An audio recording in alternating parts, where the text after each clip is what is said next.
Our dog went missing, and my AirTag pings dragged me to a spare key and her ex. The dog went missing on a Wednesday, the kind of gray Wednesday that makes the city look like it forgot its face. My girlfriend, Tessa, called me on my way home and said she could not find Clover. Front door locked, gate latched, food bowl untouched. She kept saying maybe the sitter forgot to close something, then asked me to come now. I turned around at the next light and felt the small fear that lives in your ribs. Clover is a small mutt with radar ears and an attitude that belongs in a much bigger body. We share an apartment 3 floors up. No yard, just short walks and a dog park on weekends. Tessa loves that dog like a favorite song. I do too, in the stubborn way that sneaks up when a creature decides you are safe to nap against. We searched the apartment first. Closets, under the bed, behind laundry, inside an open suitcase. Tessa called Clover with the voice she saves for morning cuddles. I listened for the tap of nails on wood. Nothing. We checked the hallway camera. A neighbor passed with packages at noon. No dog. I walked the block while Tessa printed flyers. By the time I got back, she had a stack and a staple gun that looked like a tiny silver thread. We put the flyers on poles at every corner. I pulled an AirTag from my bag, a leftover from a luggage scare, and taped it under the corner of 3 flyers like a kid who cheats at hide and seek. If someone tore them down, I wanted to know who and where. Tessa laughed for the first time and called it paranoid genius. I took her hand and said I would be whatever kind of genius kept Clover alive. At midnight, the AirTag pinged from a street 2 neighborhoods away. I drove while Tessa watched the map. We found nothing but wet sidewalks and a closed deli. I told her the tag might have fallen. She cried and said she felt stupid for hoping every shadow was her dog. I told her hope is a flashlight and we need it. We went home at 2, exhausted and still. Morning brought messages. A woman saw a small dog on the river path, maybe Clover. A kid sent a blurry video from a basketball court. We chased both and came up empty. Tessa made a list of shelters to call. I ordered more prints. The AirTag pinged again, now from the east side, near a strip of storage facilities. We drove, hearts up in our throats, and saw the only movement for blocks was a man sweeping. By afternoon, the flyers vanished from 2 corners. The tape hung in curls like fallen petals. Tessa said the wind did it. I touched the clean staples and felt a meaner answer. We replaced them. We added printouts that said please do not remove. The AirTag moved again after dark, a slow drift like someone walking a pocket along a route they knew.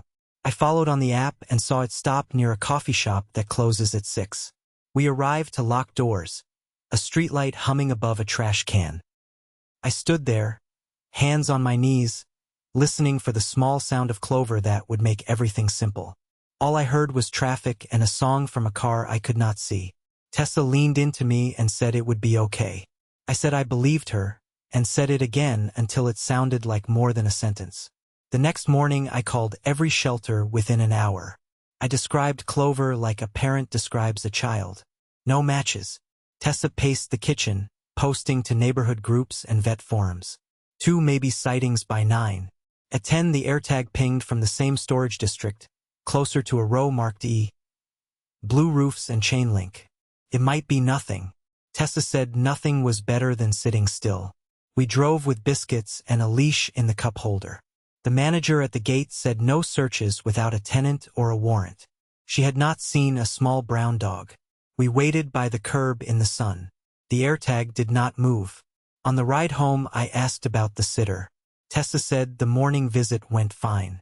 I called the number and reached an app voicemail. The chat log showed messages, then silence at 11. Maybe the sitter lost her phone.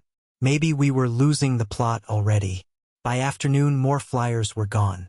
Tape marks clean, staples pride. A man in a black cap watched from a bus shelter. A bus arrived and he stepped on. That night I drew a map of the AirTag history. The pings made a triangle. Our street. The storage district. A strip of coffee shops near Tessa's old place. I asked if she had heard from her ex. She said no, then said the city is small. I said I would walk that area at dawn. At dawn I passed the building from her story. The buzzer list matched the name I remembered. The lobby door had scuffs where a key hits in a rush.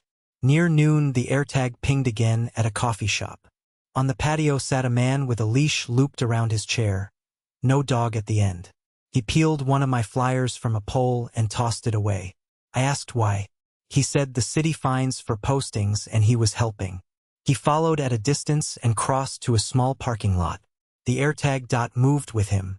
He opened a dented sedan and grabbed a hoodie. A collar sat inside. The dot brightened. He shut the trunk and met my eyes. Looking for a dog, he asked.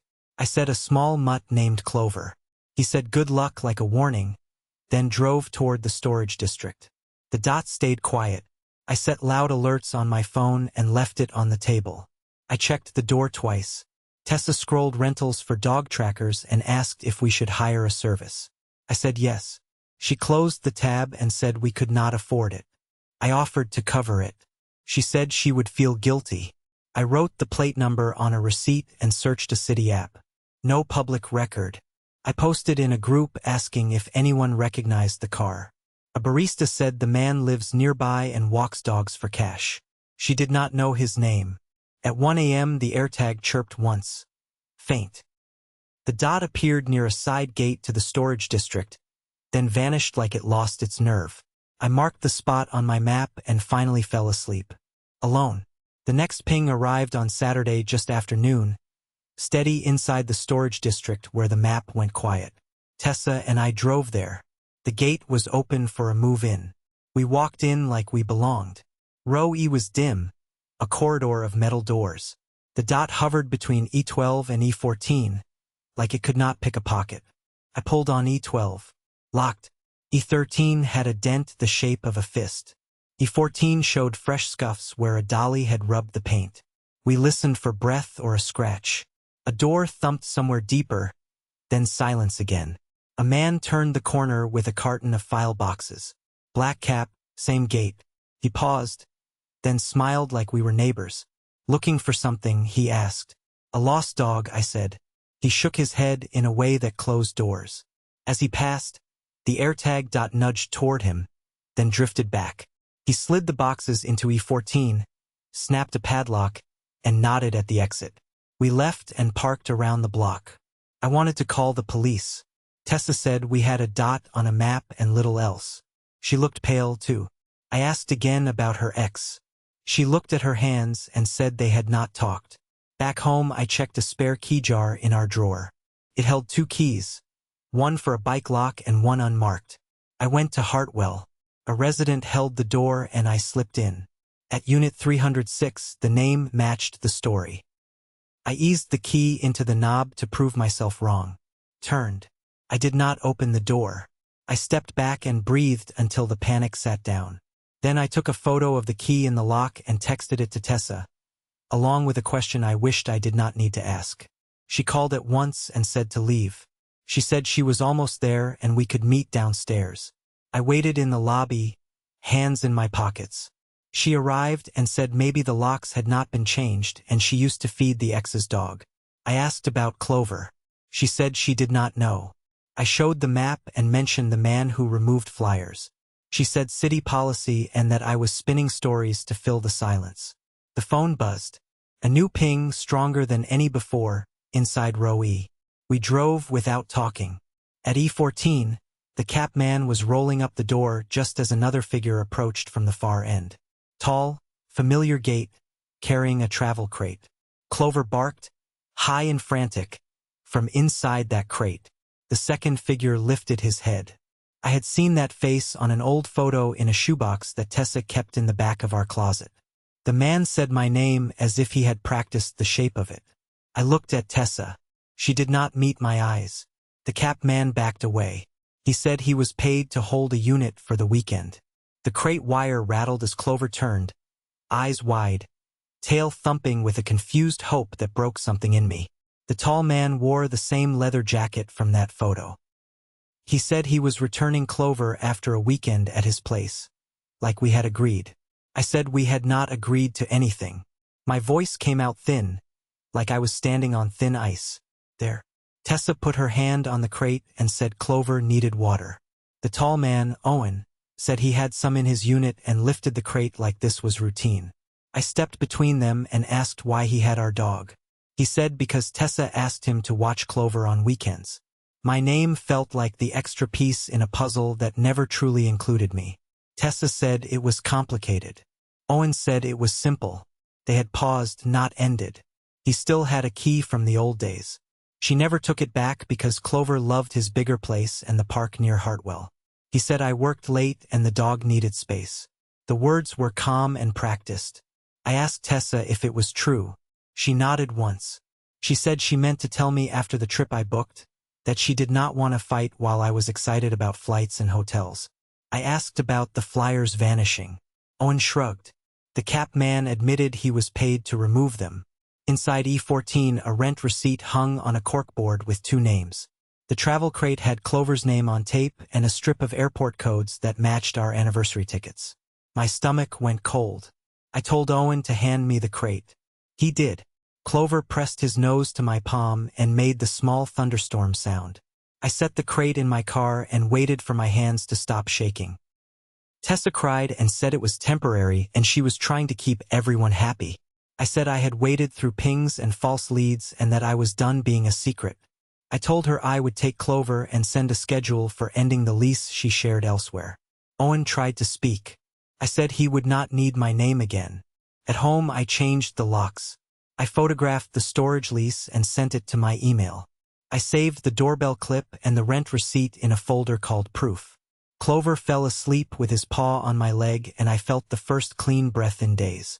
Tessa texted that I had misunderstood the timing and that it was over with Owen as of today. I said today was late. She asked to pick up her things. I left a box by the door and set a time when I would be out. A week later we met at a coffee shop with a friend as witness. We signed a simple agreement about the storage unit, about Clover, about keys. She said the lease and the crate made her feel cornered. I said they felt like facts. She left with a box and no key. I keep the AirTag history and the crate label in a drawer, not to reopen anything, but to remember how quiet a truth can be before it is loud. Clover snores against the couch and the tag chimes when he turns. A soft hear that I listen for in the dark. When people ask how we found him, I say the flyers helped. It is true enough. The fuller answer is simple. The dog was never lost. I was, and now I am not. I changed the passwords, returned spare keys at the front desk, and took Clover near the river. He chased a tennis ball as if nothing happened. I watched the water move past and decided moving on can be simple if I let it. I booked a counselor and set reminder to walk Clover each morning.